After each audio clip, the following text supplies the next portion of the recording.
I think it's time we begun this party, don't you? Hello. Hello, hello, hello. Welcome to the wheel. Roulette. Tardis Wiki.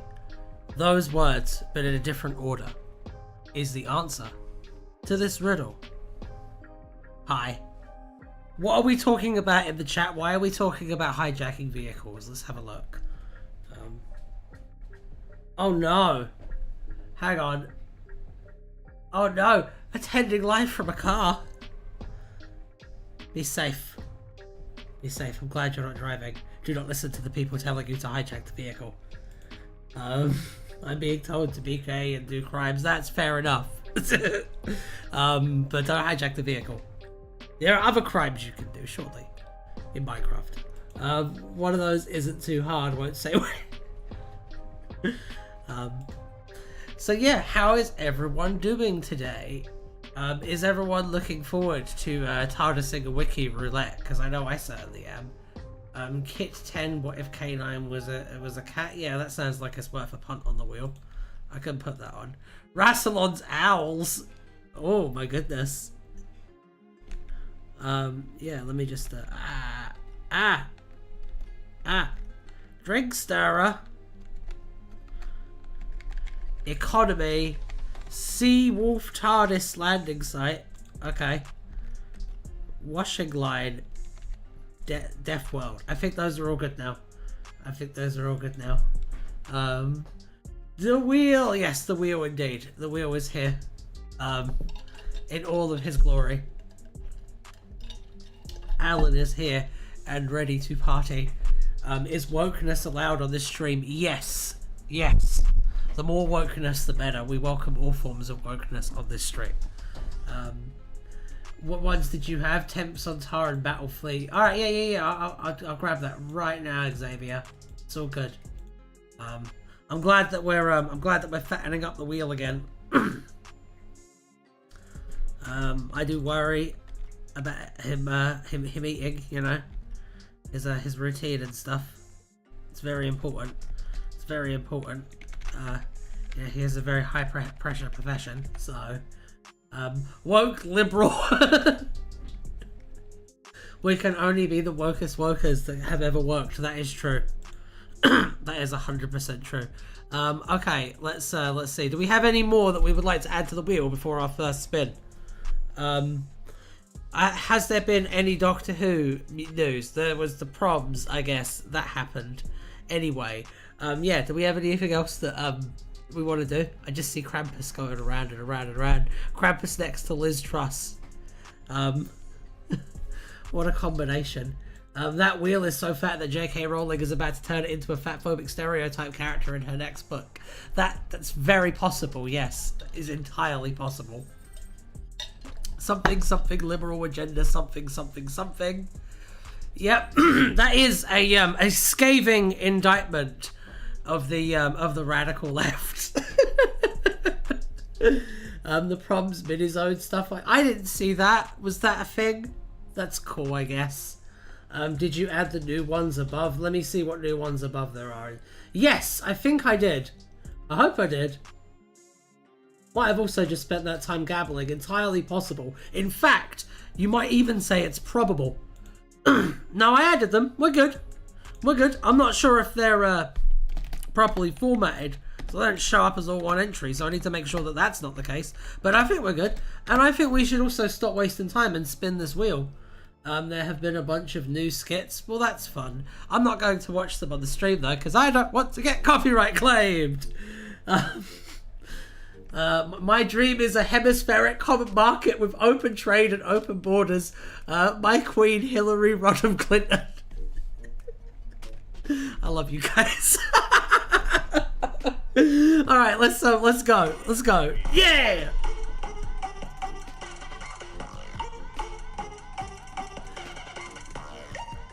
What is this? Tara Moore's Universe and Adamantium. Alright, let me find Tara Moore's Universe on the wheel so I can take that off, but we'll keep Adamantium. I'm not sure why that happened. But we continue. Do the second. No. It landed on the first one. We'll get to the second one when we get to the second one. We haven't even gotten to J. Eels in universe yet. Is today going to be the day, though? Who knows? Who dares to dream? Oh, dear. All right, let's go. Let's go. Tara Moore originated from a universe which wasn't the interdimensional scrapyard. Moore reminded herself of this on her 15th day beach to the aforementioned scrapyard, noting that nothing there needed to follow the laws she understood. On her 50th day there, she dreamed of home. Why is that so sad? Why do you have to emotionally damage me right at the start of the stream? God damn it. Alan is cruel. Read my other message. No. What is he? There's new Doctor, I think. What's Doctor? Is that the Gladiators thing? Is Doctor the Gladiators thing? I don't know. I don't know these facts because I guess I didn't retain that information. Who can say why? Let's spin the wheel again. It's a nice short one to start off. Nice little aperitif to get the digestive juices flowing. Yeah, that steaming pile of dino dung. Yeah, it is. I've never actually seen it. I need to watch it at some point. Doctor give me the news. I need to see it and maybe make a video about it if it's like really bad, because that would be fun. Let's spin the wheel again. Yeah, baby.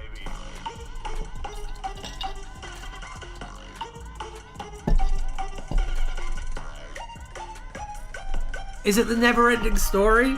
Pretty sure we did this, but we can do it again. That's okay. I will take it off the wheel, though. Right. The never-ending story. So, let's get rid of this. There we go. There we go. We are cooking now. Get rid of all of this. And, yeah, the never-ending story. Film. So much lore, never enough time. That is true. That is true. I feel like with Doctor Who, the amount of new lore that constantly comes out, it's like a tidal wave. There must be more than any one human being can conceivably hope to keep track of. You have 10 days to live. Oh, I have to go for an extra 3 days. That sucks. So much lore. Artax, no. Oh, god damn it. I'm still working my way through Big Finish stuff. Yeah. Yeah. The Never-Ending Story was a film based on the book of the same name by Michael Ender. The day after Jeremy's 46th birthday in 2013, he, Paul, Fester and Panda watched Willow, Time Bandits and The Never-Ending Story.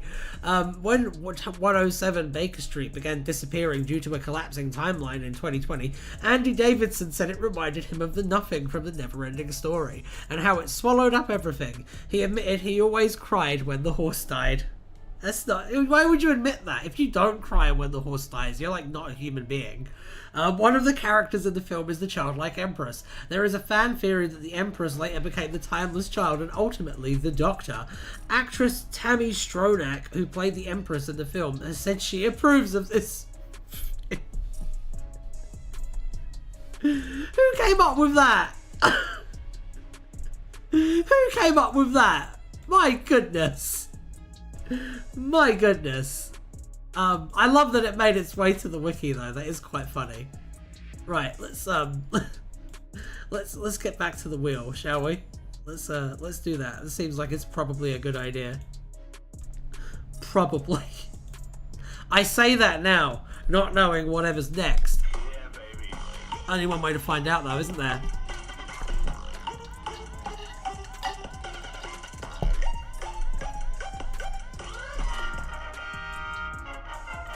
Krampus!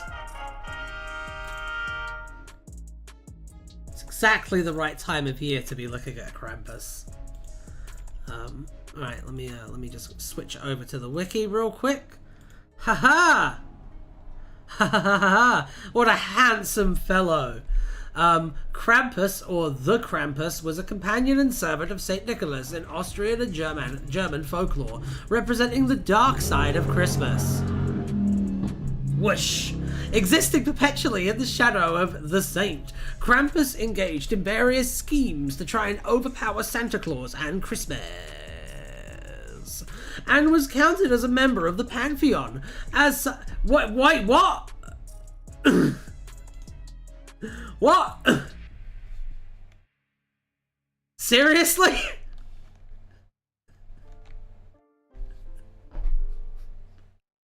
What the hell?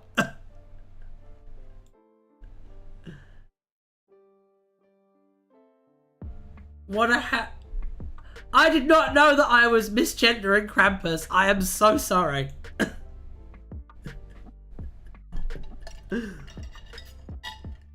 Just imagine the pan. Why is Kramp female? I didn't see that part. I didn't see that part. I can't read, okay? It's pretty famous in the US, song from the 70s. Krampus is one of them according to a... it's odd. It's a little bit odd. I don't know. I think that's a bit odd.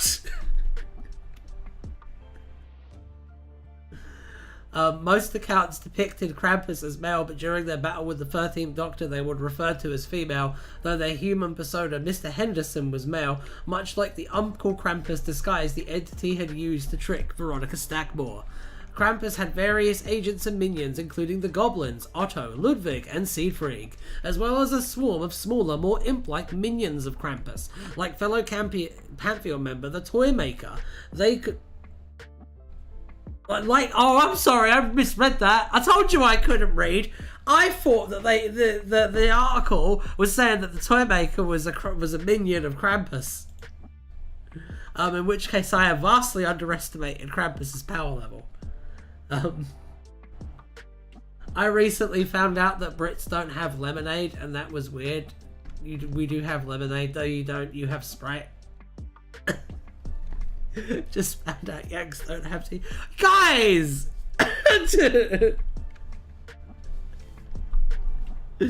Oh dear. Why? Why are we having this battle in the chat? Why can't we look at Krampus? According to the Austrian Christian beliefs, the Krampus accompanied St. Nicholas, while the latter rewarded good children. The Krampus punished bad children. One version claimed that the Krampus uses the famous list of good children that is checked twice. Another version maintained that the Krampus had his own list of naughty children, written in blood. He stole the wickedest children by stuffing them into his basket on his back and dragging them into hell. Every 5th of December, on the eve of St. Nicholas Day, Salzburg organised the Krampuslauf, or Krampuslauf in German, during young men dressed in furs, wore wooden masks with goat's horns, and carried chains and cowbells to scare passerbys. They whipped the legs of naughty boys with birch branches. Germany's weird. Children in schools prepared for the events by making posters to hang out inside their schools. It was also a custom both in Austria and Germany to send Krampus postcards. The 8th Doctor did not believe that Krampus really existed, and conjectured that, like most horned demons in Earth folklore, the myth of the Krampus was based on some alien race that came into contact with humanity in its earliest days. For instance, the 3rd Doctor once encountered a daemon in England. Call me skeptical, given that I saw multiple Brits insisting that US lemonade wasn't lemonade, but maybe I'm wrong. I don't know enough about lemonade to offer any kind of opinion on it, but I'm just gonna say that you're both wrong and leave it at that. Thanks to the crack in time in Amelia Pond's bedroom wall, the fabric of the walls of reality was weakened around Ledworth during her childhood. One Christmas, Krampus took advantage of this to contact the spoiled daughter of the mayor through a mirror. Posing as her jovial Uncle Krampus, he tricked her into accepting the link, actually a lump of coal, in the form of a beautiful doll, allowing him to fully enter her realm, alongside his servants, the goblins Otto, Ludwig, Siegfried, describing himself as feeding on the chaos which resulted from disrupting history. Krampus intent... Hang on! When did this come out? Anyway, Krampus intended to capture and kill Amelia, Rory Williams, and Mel Zucker, disrupting their lives. However, the goblins failed to capture the children due to failing to discount for Mel's superhuman strength, and even after Krampus personally captured them and took them to the library where he'd set up camp, he was unable to kill them unless Veronica wished them to be banished forever. When she hesitated, he tried to persuade her to do so by showing her an image of Amy's petrichor brand, showing Veronica that Amelia would one day become much more popular than her. However, Amelia managed to turn Veronica around by allowing her to see through the glamour which disguised the Link as a doll. Angered, she threw it back into the mirror as Krampus, and his goons were forcibly dragged back into whatever dirty little corner of existence they had come from. Having re-emerged in the conventional universe, Krampus set about enacting a highly ambitious plan that would destroy Christmas forever, while also providing Krampus herself with enough psychic energy to sustain her for a lifetime. Co-opting the aesthetics of Christmas, she adopted the identity of Mr. Henderson and built a Christmas village-like, dimensionally transcendental facility on a wintry planet, which she stocked with small elf-like aliens forcibly taken from another planet. There, thanks to a hypnotic field, the abductress were made to believe that they were volunteers working on creating a cold fusion device, when in fact Krampus was directing them to build the hybrid teleportation and energy collection device. Krampus's plan was to use it to summon a large number of her minions across the universe, then to send them across all of space to every household with children who celebrated Christmas. The love of the holiday would be frightened out of them, and the device would gather the energy of their collective fear for Krampus's consumption. Before preparations were complete, the Doctor's TARDIS landed by chance on the aliens' planet. Told about their people's plight by Friffle, the 13th Doctor and her fam headed to Henderson's world to foil his plans. I love that the fam has like their own page. Team TARDIS. It's fun. Only for them to be sent away by the hypnotic field with false memories, but of some other adventure on Friffle's planets.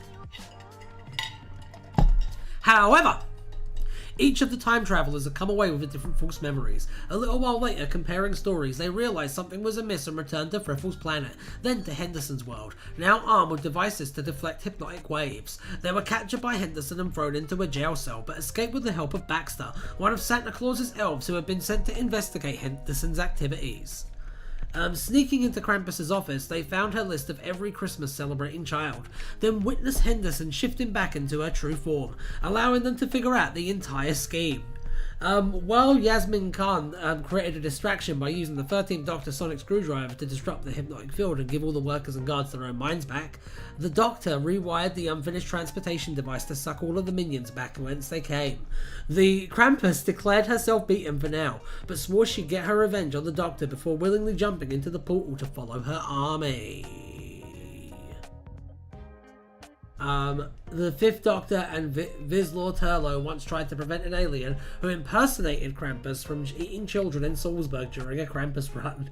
The 8th Doctor, Liv Chenka, and Helen Sinclair encountered a gigantic version of a Krampus in Salzburg. It had been brought into existence by Artron in fulfillment of a wish of Maria Werner that the Krampus be real. The 11th Doctor met a gaseous species that took on the appearance of Krampus. The 12th Doctor and Clara Oswald were once attacked by Krampus from a German Krampus card made real by the toy maker. According to Austrian tradition, did the toy maker just decide that game didn't count? According to Austrian tradition, the Krampus of the Christmas myth was once described as a humanoid figure with goat hooves and horns, covered in fur, who had a demon-like face, red eyes, and a long, forked red tongue. He would have black chains hanging from his wrists, and on his back he would carry a basket. The artificial Krampus created by Artron to fulfill Maria Werner's wish looked like the mythical Krampus, but was as tall as the mountains. Oof. Imagine a kaiju-sized Krampus. 2 separate accounts showed that the red fur... I don't know, this one's really hard to make funny commentary about. What are you guys talking about? You guys are talking about vitamin deficiencies. What, are you okay? Well, what's going on? How do you avoid scurvy? Right. Yeah, you guys have gone way off the rails there. Yeah, I'm gonna spin the wheel again. I'm feeling the first to spin the wheel. Let's do that. Yeah, baby. We gotta get back on track, people. This is insane. Yeah, moving on.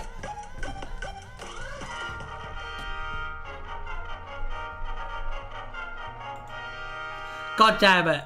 God damn it. Why do I say words? Why do I do things? It never works out for me. Fucking thing sucks. Oh god.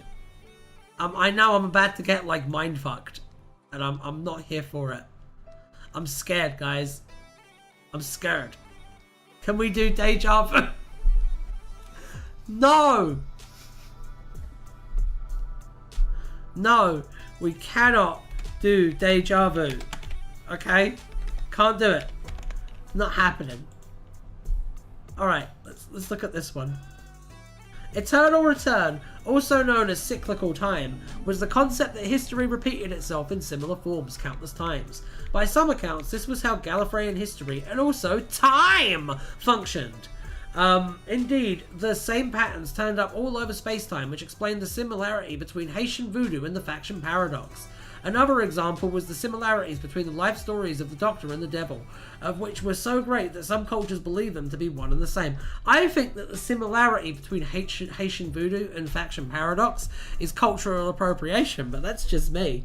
By one account, the Doctor's time stream was an eternal recursive spiral in the ocean of time, which branched off into new selves. Through this, the Doctor had far more than just 13 lives. An ancient Gallifreyan proverb line stated that time moves in circles, which was literally true due to the shape of time being a coiled spiral. The Pythia, originators of the proverb, believed that reincarnation existed on Gallifrey before regeneration. It's pretty interesting. So like, regeneration is just like a techno-organic form of reincarnation. That's pretty interesting. If that's like true... Headed to the page Eternal Return, shaking my head the entire time so people know I disagree with it. Can we do the never-ending story?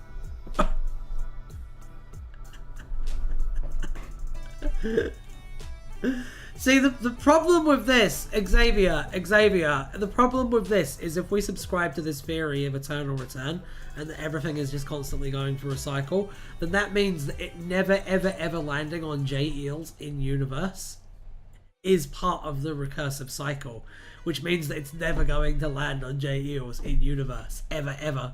I'm sorry. I hate to be the bearer of bad news, but, you know, swings and roundabouts. By some accounts, regeneration was introduced with the invention of looms at the end of the intuitive revelation. The artificial nature of the loom-born created a timeless stagnancy in Time Lord culture, such that little changed by the following millions of years due to every generation being made from the same template. Every generation of Time Lord society initially possessed a spirit of ambition towards a golden age of progress, which eventually faded as Gallifrey fell back into tradition and change was forgotten before. Oh my god. I don't know what happened there. Fell back into tradition and change was forgotten tradition. That's because there's not a fucking comma there. Should be a comma there, guys. As Gallifrey fell back in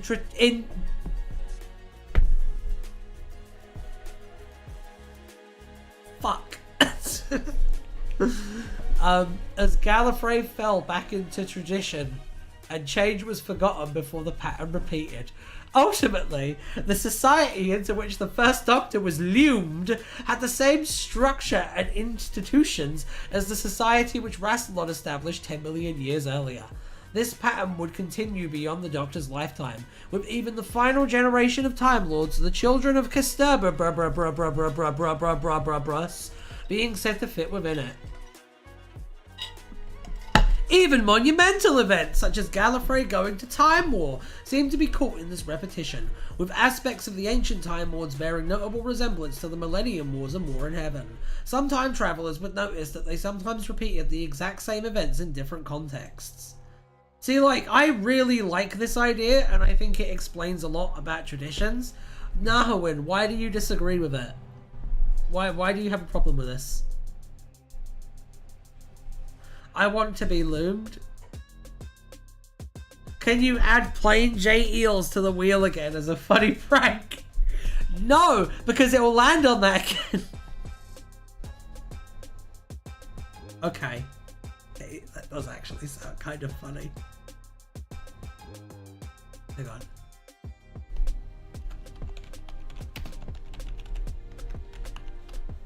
There. There. It's done.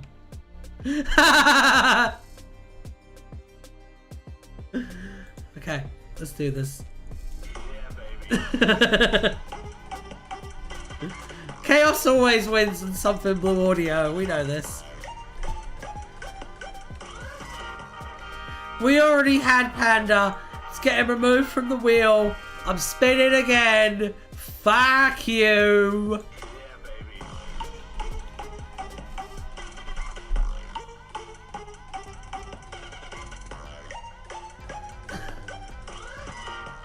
Zazane! Zazan! Zoobadoobadoobadoo! Let's see what this is! Shall we?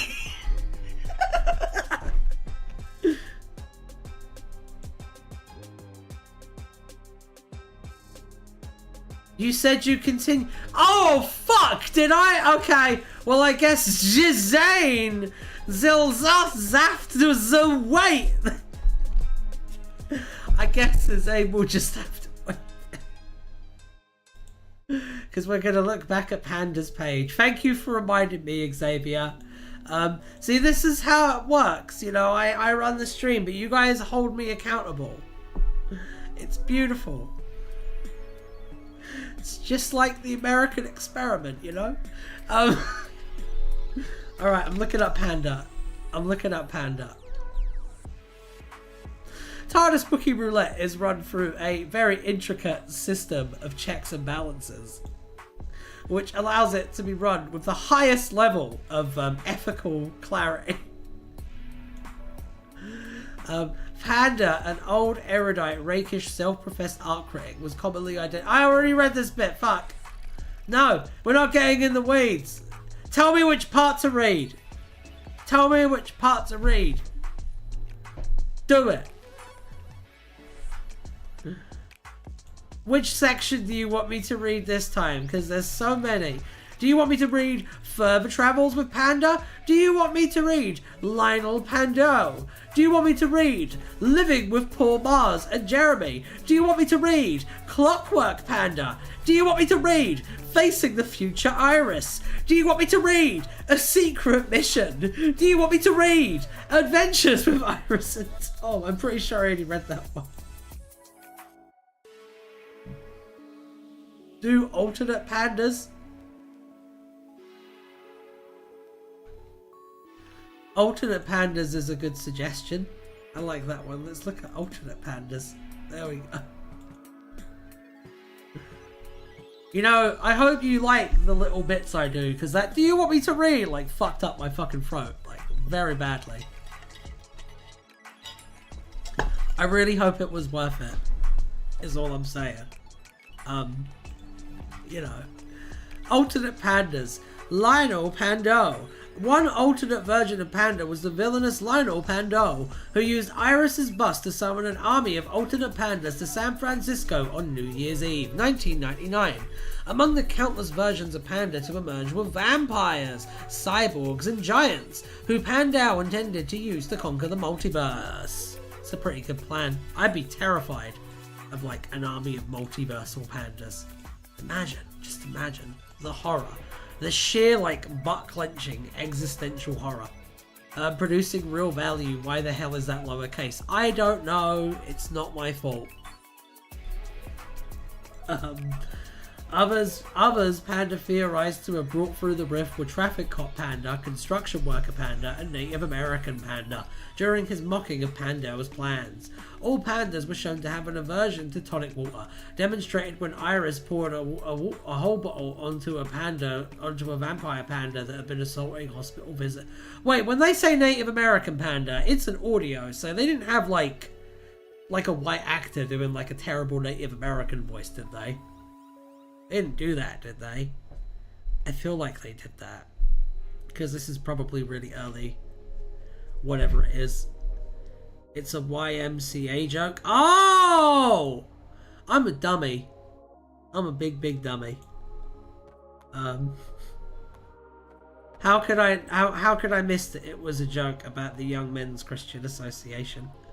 I apologise. They do a lot of good work after all. The panda once found himself in a mysterious place known as... What's the YMCA joke? Someone explain it. Panda once found himself in a mysterious place known only as the Gallifrey. The Gallifrey? I'm cooked today. Oh my god. I'm sorry, guys.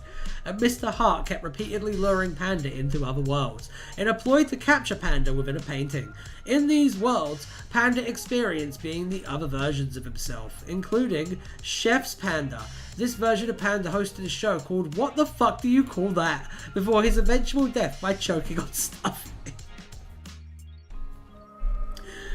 Art critic Panda. This version of Panda was a judge for an art show. He had a relationship with Antoinette Bisbee, who turned out to have an ulterior motive of exposing Panda and his fellow judges for being corrupt. And this broke Panda's heart, as he was genuinely in love with Antoinette, and he split his throat with a piece of glass into... Oh my god! Author Panda. The other version of Panda was an author who had just released a best-selling novel, but when a secret message was discovered in a book, Panda, I'm not reading that, as he knew he had no future. As it turns out, Iris had spent 74 years deliberately causing the death of Panda within these worlds, so as to prevent Panda from being trapped in a painting for all eternity. While on a mission for Meow, Panda visited a wildlife sanctuary where he was transported to a universe of antimatter. There he met two pandas, one young and frivolous, the other old and venerable, who hadn't been able to make it through the event horizon, so he had to communicate via Skype. And there we go. We have now done the segment we will now be calling Manda Reads Panda. Now let's look at the wheel. Okay. Zazane. I gotta look at Zazane next, right? Okay.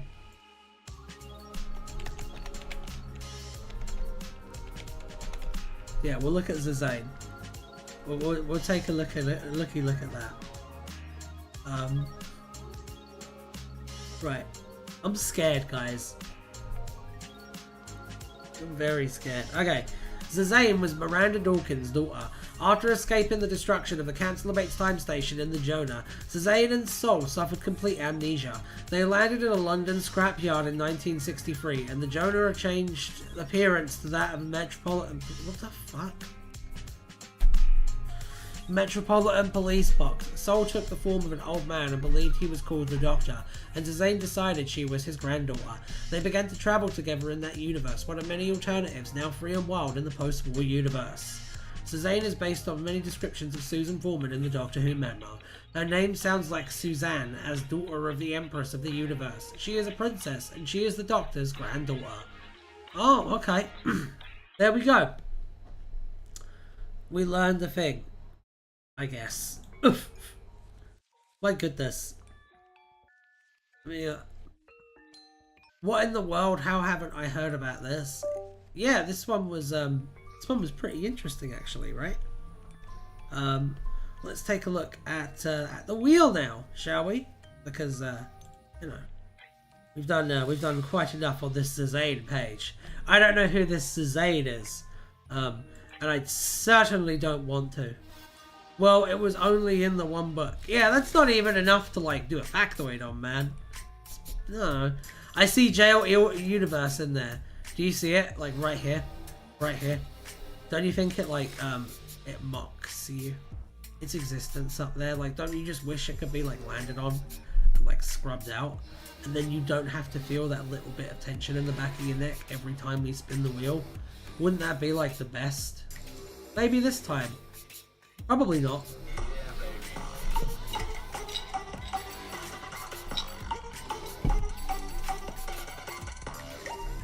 I guess not. Economy. Let's learn about economics. Everybody's favorite topic. Yeah. We are now an we are now an economicable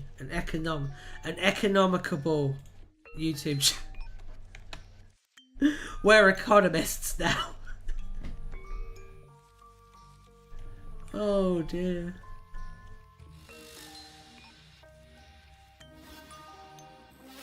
The economy on Raxacorica Pretoria crashed after the Slovene family bribed their way into power. In 200,000, the editor noted that the right word and the right broadcast repeated long enough would destabilise an economy. Upon regenerating from Rishi Sunak, Liz Truss told people to prepare for more wacky exploits as she drive the economy into the ditch for larks. She soon regenerated back into Boris Johnson. It's funny. Alright, let's spin the wheel. Oh dear. What a day, guys. Pretty good one, I have to say. That was a banger. Maybe this time, who knows? Maybe this time it'll land on J Eels in universe. Maybe. Maybe not. Maybe yes. Probably not.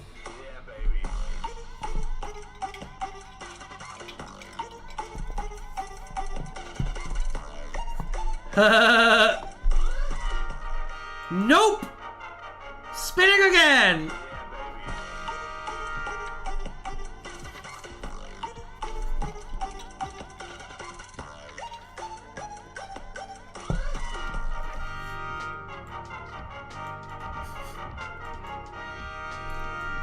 Adamantium!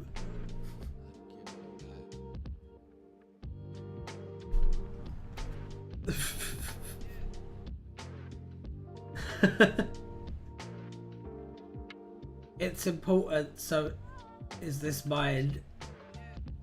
What? Yeah, this is important. That is true. I didn't read the first half of that conversation at first about Tumblr and such.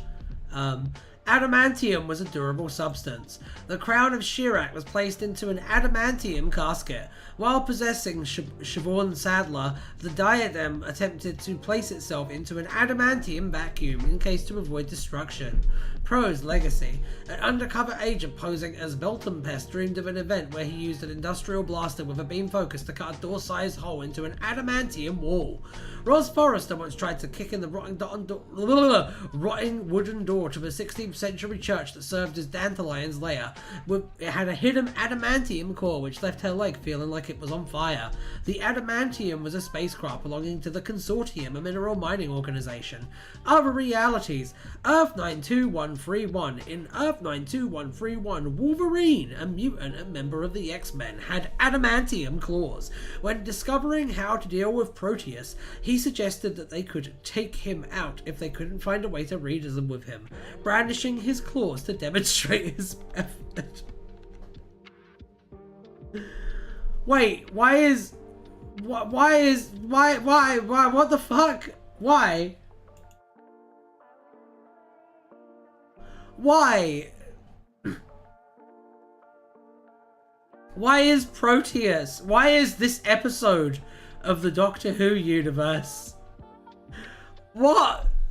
Why is this canon? You can check the source if you like. I think I might.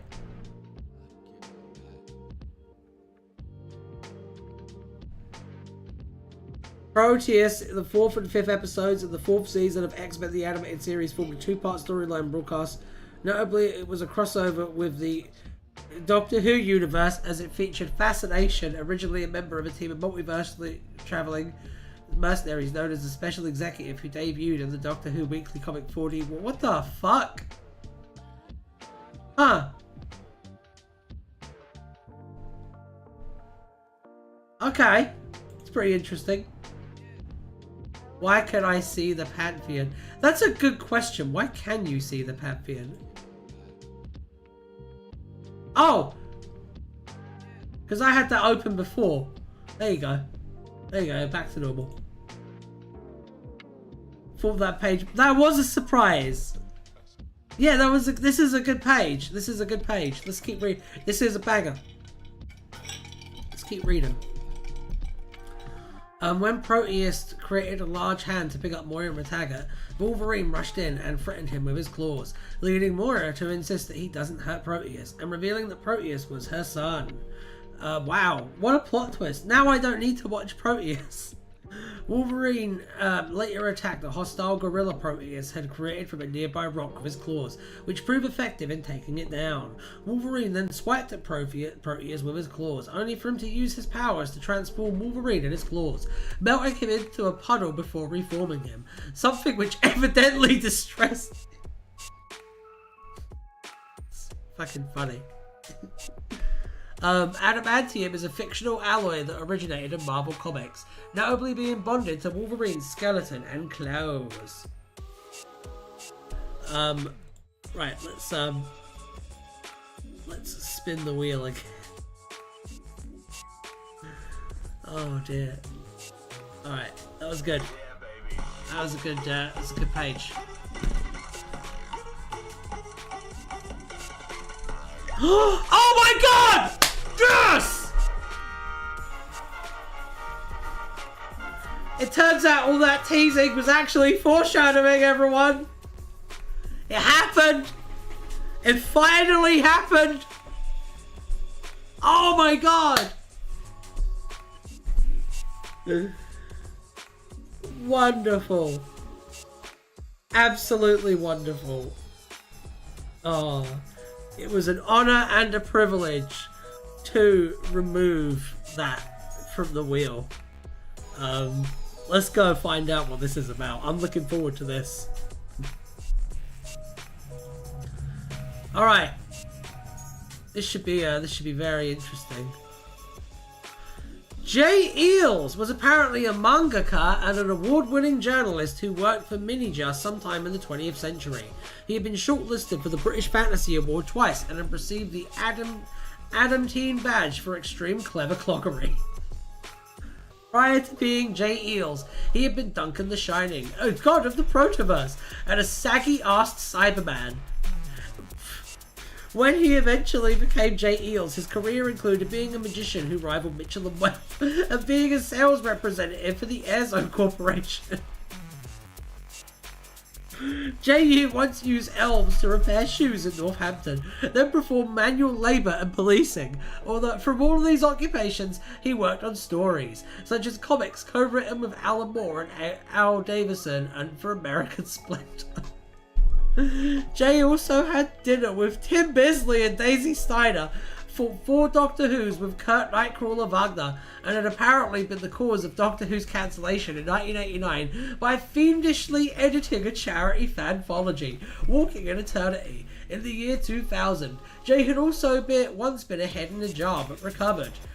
Jay and Lawrence attended Brenda Subi's party in Las Vegas 1967. There, Senior 105 taught the duo how to make paper aeroplanes. It was uncertain if he ever lived in the City of the Saved, as he never learned how to die from sister's death. This is an in-universe version of Jay Eales. He appeared in Prose Contributors, a tongue-in-cheek in-universe collection of biographies of the authors of Burning the Optimism's Flames. Though the in-universe versions of the authors range wildly from their real-world counterparts, he appeared in Party Fears 2, a short story which not only celebrated the anniversary of Iris Wildtime and the celebratory Iris 15, but celebrated the talents of Obverse Books as a whole. That was a really good page. That was incredible. Why don't we do another? Yeah. Sick.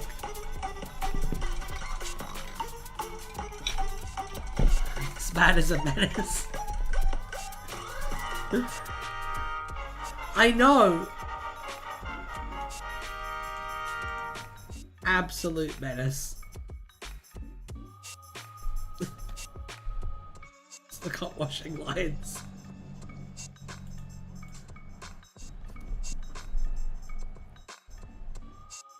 Washing line. A washing line was a line on which wet clothes were hung until dry. Humans often kept washing lines in their gardens. In a hypothetical series of events where Lady Cassandra had not exploded and instead became a beach towel, she was once hung from a washing line alongside a pair of socks from the side of the TARDIS. In a hypothetical scenario, Lady Cassandra is hung from a washing line. How dare they! Oh dear, that's good. That's good. Okay, let's do yet another, if you can imagine it, wheel spin. Shall we? We shall. Yeah, baby. We shall!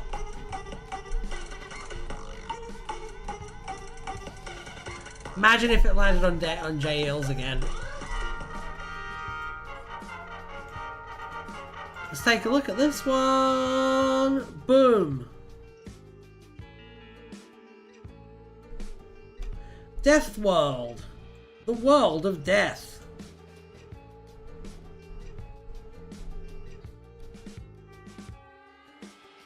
Oh. I guess it doesn't exist. Oh well. Wait, let me check its story. There we go. Let's try that.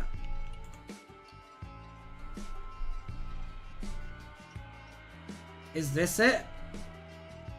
I'm gonna guess this is it and just roll with it. I'm not sure what this one is meant to be for. I'm not sure either. Really not sure at all. There's only one way to find out. There are 2 audio dramas named Death World. Oh, of course there are.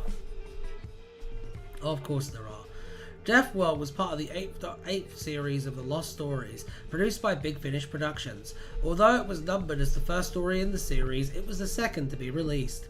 It was adapted by John Dorney from a storyline submitted by Bob Baker and Dave Martin in 1972.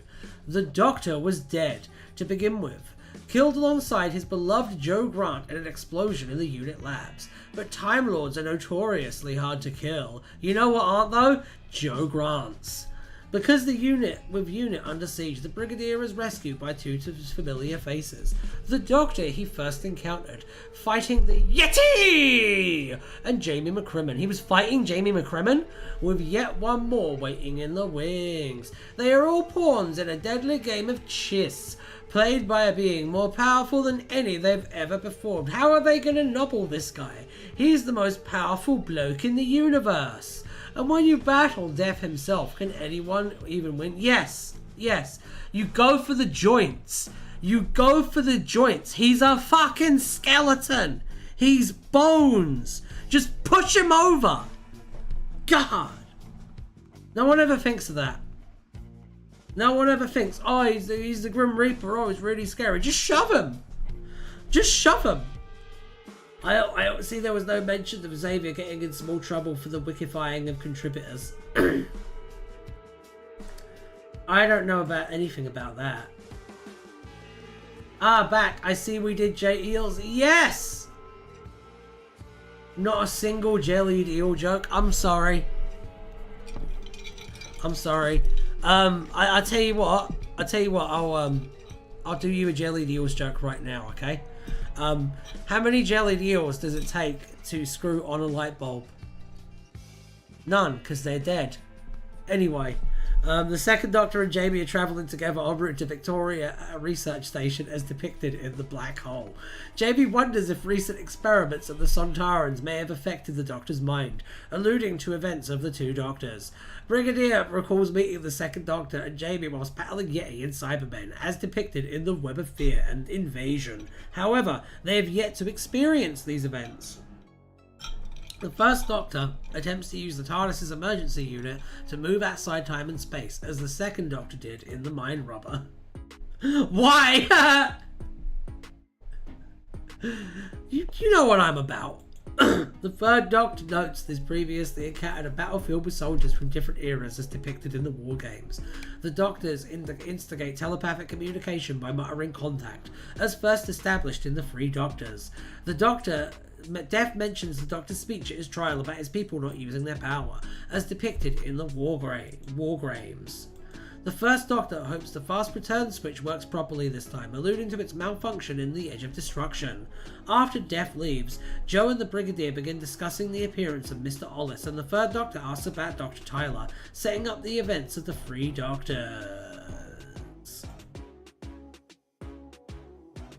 Okay. That was alright, I guess. Let's spin the wheel.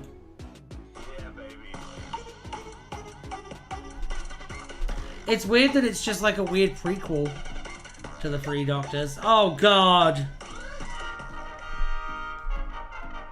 It's weird that we got like an unproduced Three Doctors and then an unproduced Two Doctors in a row. Very odd. I feel like Alan might be like pulling some baloney right there. Personally. But, I mean, who knows at the end of the day.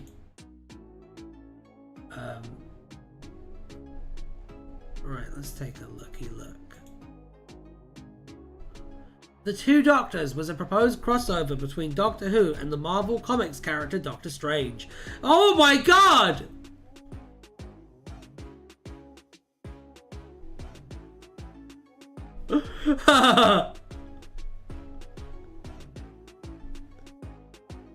How much information do we have on this?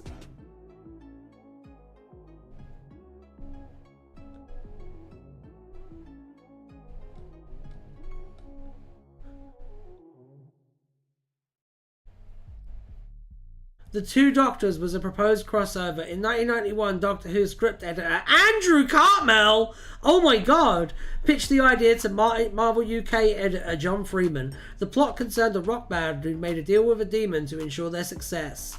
Artist Lee Sullivan also created at least 2 pieces of promotional art for the story. However, Marvel US editor-in-chief Tom DeFalco felt that the story would not be successful due to declining interest in Doctor Who following the 1989 hiatus, and it did not progress any further. What a fool! Right? Fucking Tom DeFalco, what a fool. Man, that's like being the guy who passed on side of the Beatles, my god. Can I suggest Doctor Strange for the wheel? You can suggest Doctor Strange for the wheel. Yes, I'll put it in right now. There you go. It's done. Right. Despite this crossover not coming to fruition. Despite this crossover not coming to fruition, the Seventh Doctor did indeed cross paths with the Marvel Universe, with several stories involving Death's Head.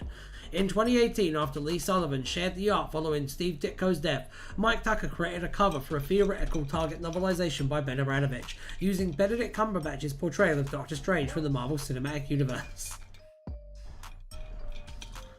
A different piece of the Two Doctors artwork by Lee Sullivan was published in the Books and Comics chapter of Ace, the inside story of the end of an era, in 1996. This version of the artwork included Valkyrie, Silver Surfer and the Hulk, who were all members of the Defenders with Doctor Strange. The piece was captured, "The worlds of Doctor Who and comics collide," a piece of artwork to publicise the Two Doctors, a meeting between the Doctor and Doctor Strange, due to have been written by Andrew Cartmel.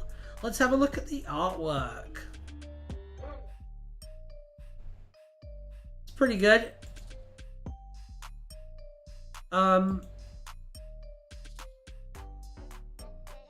Bit 90s comics. Let's take a look at the rest of it though. One sec. I don't know how to unlock my thing. There he is. There's Doctor Strange. Hi, hello. I'm Doctor Strange. I've been in 2 mediocre movies. Hello. Okay. Let's go back.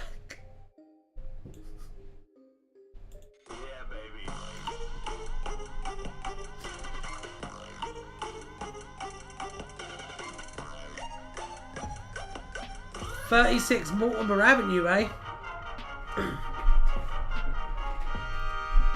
I always get a little sad hearing about scrap crossovers, especially when they sounded like they were actually any good. I know! This one is kind of tragic, to be honest. I'm kind of sad about it as well. Like, it sucks that one didn't come to fruition. The behind the scenes section is most interesting on this. We'll look at the behind the scenes section then. I'll be back. I'm gonna get like a cereal bar. My blood sugar's a little low. 1 second.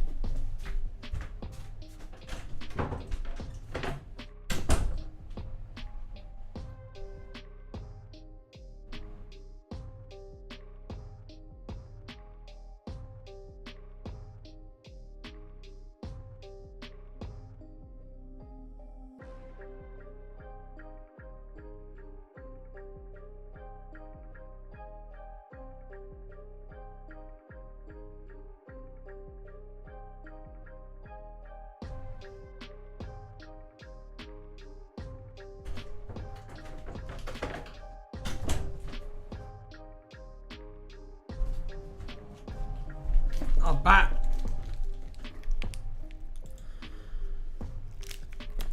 You on? This is.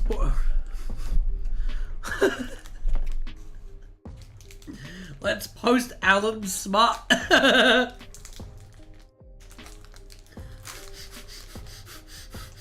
Alan's chest heaved as he looked at his companion's quivering, moist mouth.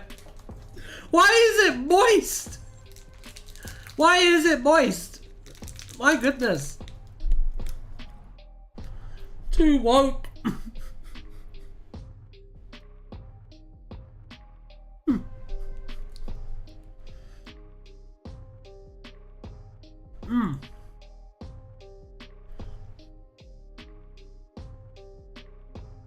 Let me take a look at this one.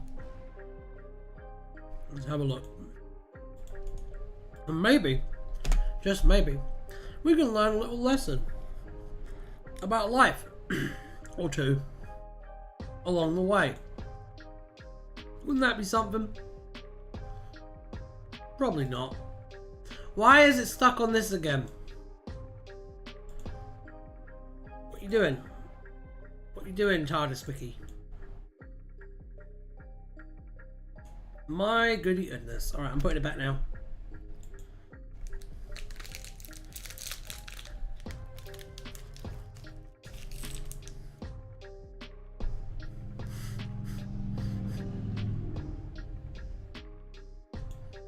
I have a bad feeling about us.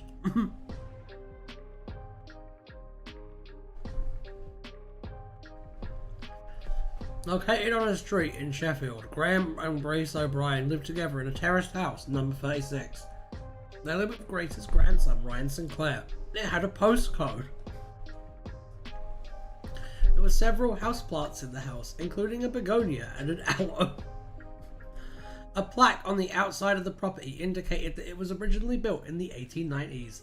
Once, having left for Blackpool, Graham forgot to water the plants and Vera withered away, leaving the begonia to mourn the love of its life. It's cute. When they first met the recently regenerated 13th Doctor and she fell unconscious, they took her to their home. When the Doctor woke up from her nap, she complimented them on their sofa. Following Grace's death, Graham and Ryan continued to stay there when not travelling with the 13th Doctor. Graham actively chose to travel in the TARDIS as his house was haunted by memories of his loss, and he needed time to process his grief. That got dark very fast. Team TARDIS returned to water Graham's houseplants a few weeks after they had left on Earth time. The begonia finally managed to revenge Vera by betraying Graham and Team TARDIS to the Gardeners. What? What? Hang on. I need to know. Oh. Oh. That's pretty interesting.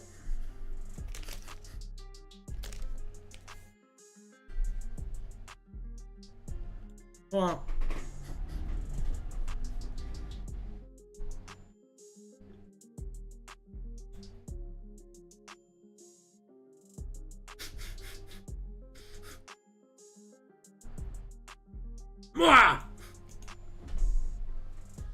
Okay.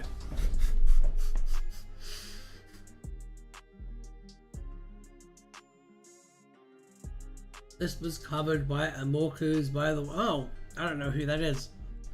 The location of number 36 in the Doctor Who universe appears to match the real-world filming location. In arachnids in the UK, Sheffield Hallam University is shown to be visible from the street, and dialogue spoken by Ryan Sinclair to Yasmin come. Wait, you live up Park Hill, you're just up there, and strong evidence that the locations do indeed match.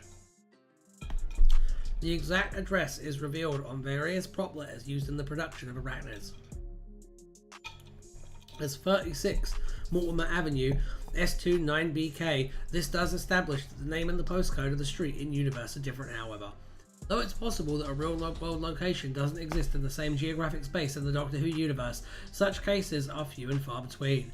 Thus, the map to the right is probably a good indicator of the DWU location of 36 Mortimer Avenue. What an exciting page! Check the citation. Amawaku's was our most controversial admin. Oh, why was he controversial? Tell me the drama. Why? Teach me things.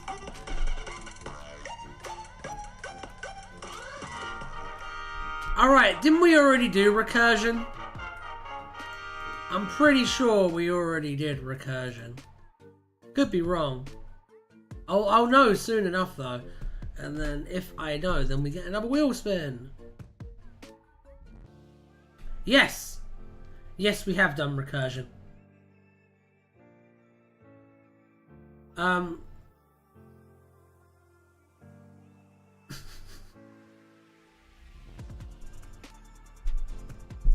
Not as good as 13 Bannerman Road, which is where Sarah Jane Smith lives and is home to things way beyond your imagination.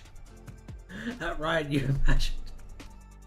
Dock someone during a massive forum thread where he got extremely conspiratorial about spin-offs and wiki editors. What? Conspiratorial? How do you get conspiratorial about spin-offs and wiki editors? What? How do you even do that? I'm really confused. I actually feel like I'm more confused now than I was before I asked. Which is so often the way when we're doing Tardis Wiki roulette stuff. So often the way. Is that there? All right, let's spin the wheel again, shall we? Yeah, baby.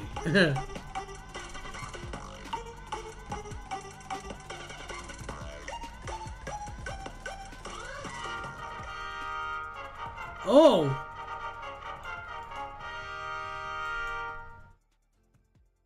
My goodness. Wait, what made a whole set of stories invalid and couldn't be discussed? Worried I'd say too much, don't know how much is public. He believed there was a movement where wiki editors were writing spin-offs to deliberately influence the wiki. To prove this, he doxed one of the editors. Well, he was convinced there was a massive conspiracy with Nate Bummer at the center. You didn't click on one of the citations of 36 Mortimer Avenue. I didn't. No, it's true. Mirror Universe. All right, I'll look up 36 Mortimer Avenue again. I'll look up the citation. I'll do it. It's okay. Where is the citation? Which citation am I looking at? Is it this one? Is it this one? Is it this one?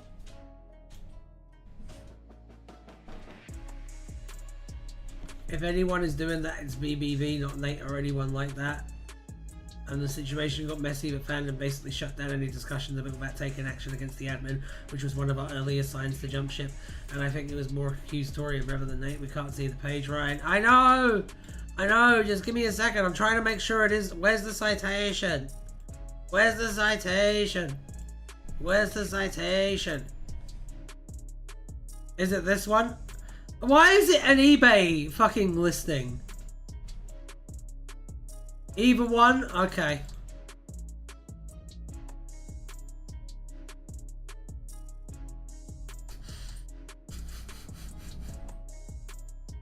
What the hell?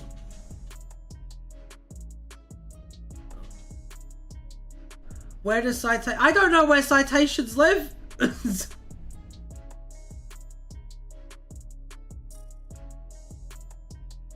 Look at, I saw the price. It was £150. Yes. Will you buy Graham's bills?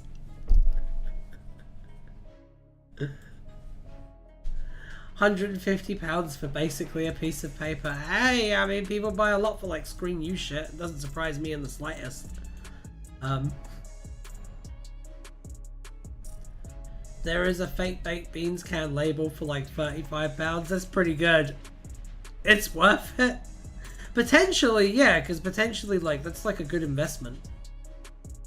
Small price to pay for pills. That is also true, yes. Alright, did we like, did we go up on an entry on this? Or did we? Yeah, we did. Yeah, we did. What's this one here? This one looks interesting. Let's grab this one.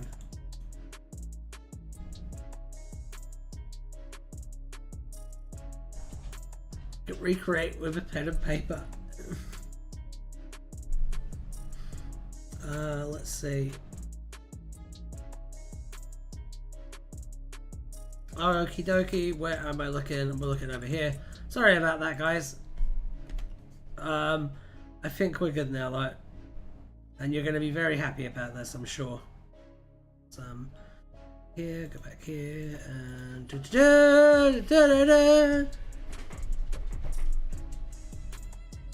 there we go. The 3,000. I'm not even going to bother. This universe was the home universe of one version of Jenny Everywhere. The Jenny Everywhere was one universe once visited the Plume Cotteries library upon accidentally shifting towards Kaioka while attempting to reach her own reality. This universe's Jenny Everywhere introduced herself to Abraifa, Janus Califia, and Tiantho, stating her universe's designation. Upon being questioned by Tiantho on how she could remember such a long name, she claimed that as a shifter, or rather the shifter, she just knew what universe she was in at any one time. Abraifa then presented his Polycosmananeurizino, which stated they just passed through the seemingly in contradiction to Jenny's stated home reality, but Jenny explained that he was just popping in to see Jenny for any what place. When Abraifa attempted to get Jenny to leave, Gianfo insisted, this is one of those! This is one of those that's just designed to fucking annoy me! I hate you! Despite having the ability to ship back anytime, Jenny went along with this as it seemed much more fun. Abraifa first set the ship for a because my first instinct is to attempt it, but then I realized, like, oh my god. However, upon landing, Jenny recognized it as the 7th universe. As Abraifa had used a different multiverse designation system to her, the Hyflark Declaration, believing Jenny may instead have been using the Council of Frogs system, Abraifa then landed the ship in another universe, where they met Peter Pan. Abraifa asked Jenny if Peter Pan was real in her universe, to which she responded with, no, not really, before establishing that this wasn't her universe.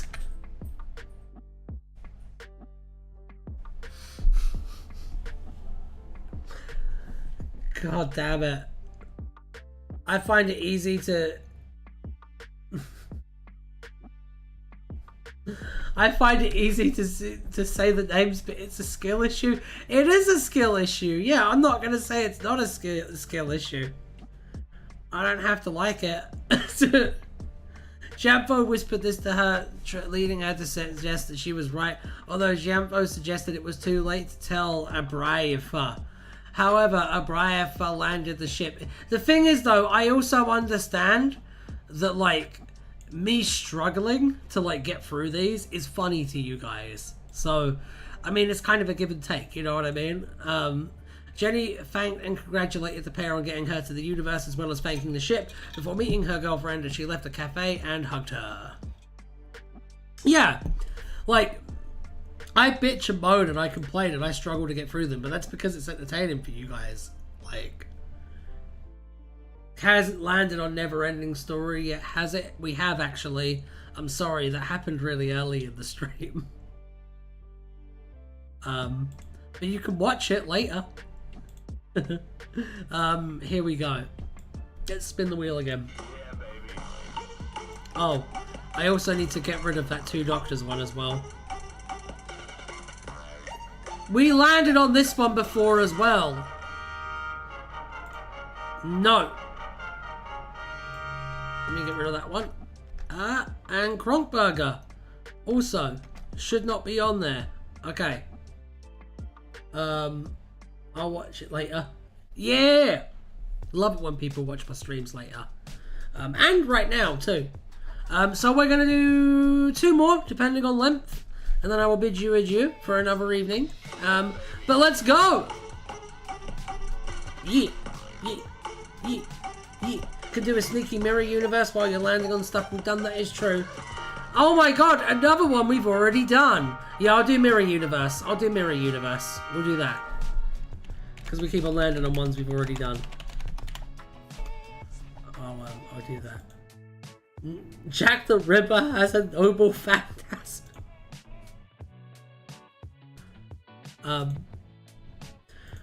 Wasn't it Babylon 5 that like made Jack the Ripper a good guy?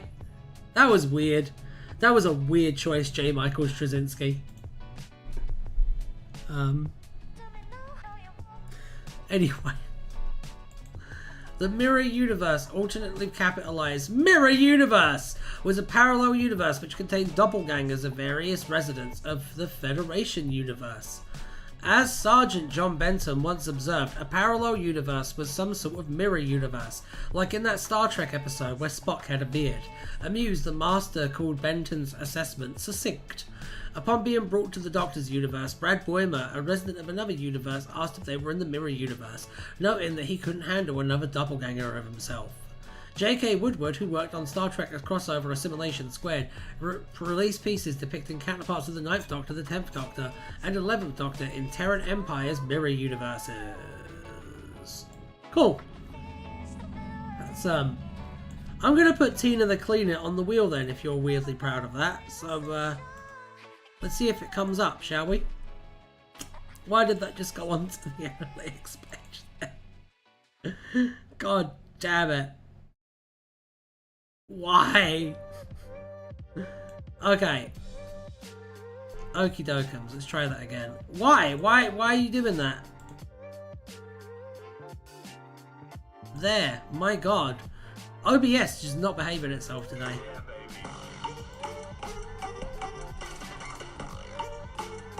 Alright. Temps on Taran Battle Fleet. Let's see what this says. I'm glad that one of today's suggestions ended up on here.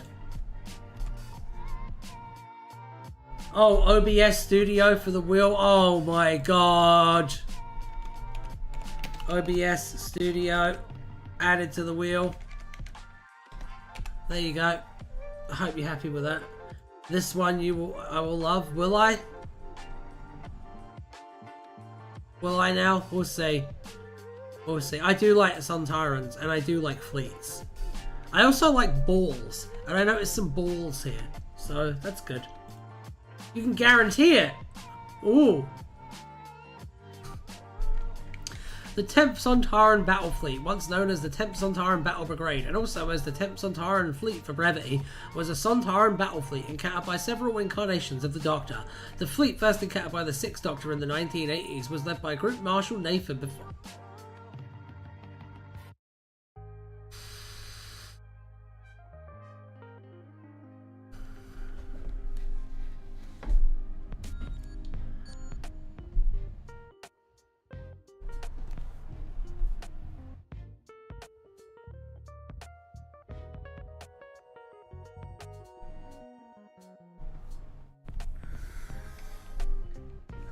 I knew something was fishy. I knew something was sus. You bastard.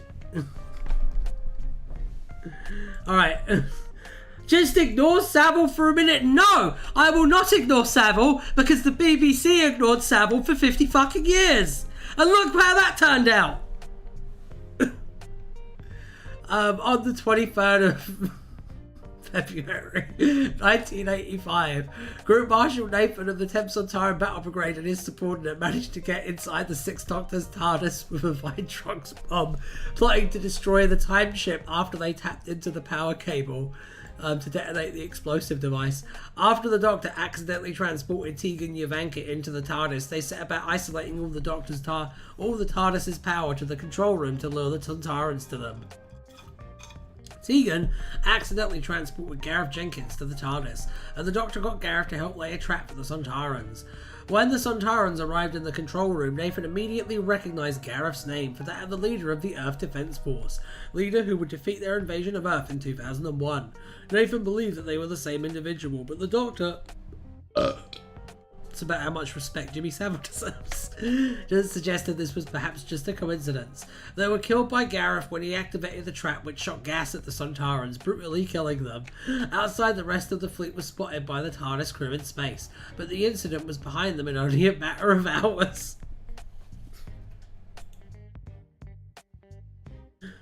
Oh. I want discussions of various Discord group chats falling out over drama, cat girls attempting DIY, HRT, AI doomsday cult summoning shoggoffs. It's peak.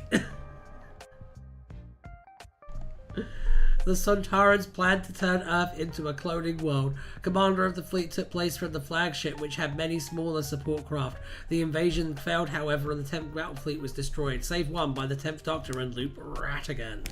Luke Rattigan plotted with the Sontarans to assist them with the installation of Atmos, designed to turn the atmosphere of Earth poisonous. The ship waited with the General in the flagship, which had become a teleport pod link to the Rattigan Academy near London, which Luke had created. The flagship was destroyed by Rattigan after he sacrificed himself to end the invasion. The explosion of the flagship destroyed the smaller craft around it. Because of the intervention of the 10th Doctor, his companions and unit, the Atmos plan had already failed. Though thrown off course by the blast, one Sontaran spaceboat and its commander, Commander Karg, survived and crash-landed onto Earth. Alone on the planet, Karg attempted to destroy Earth on his own. Two other space pods, the ones of Commander Tarks and Commander Lord, were too close to the flagship and exploded. In a parallel world, the three members of Torchwood 3, namely Jack Harkness, Yanto Jones and Gwen Cooper, fucking die to stop the Sontarans, and that's all we'll say of that. In an alternate timeline, when the Cybermen used Time Lord resources to conquer all of history, when a squad of Sontarans captured the 10th Doctor, Gabby Gonzalez and Cindy Wu at Cosmomar in the 24th century, Sturg identified him to the Doctor as a commander of the 10th Sontaran before being interrupted by the Doctor.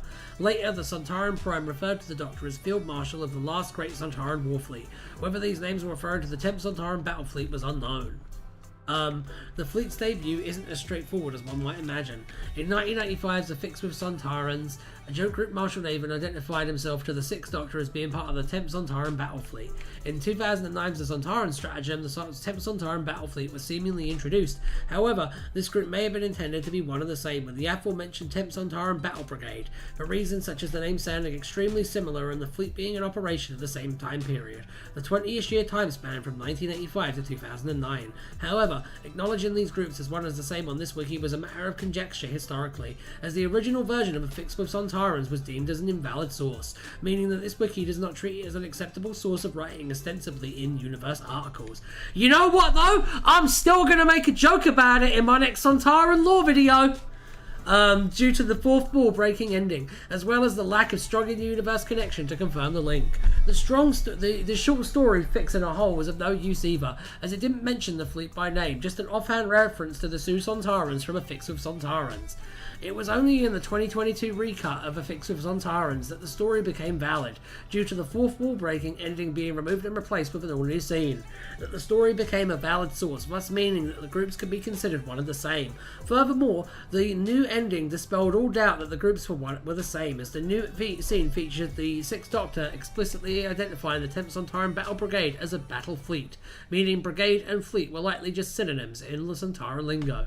It should also be noted that the comic story supremacy of the Cybermen might have alluded to these groups being one and the same in a backhanded method.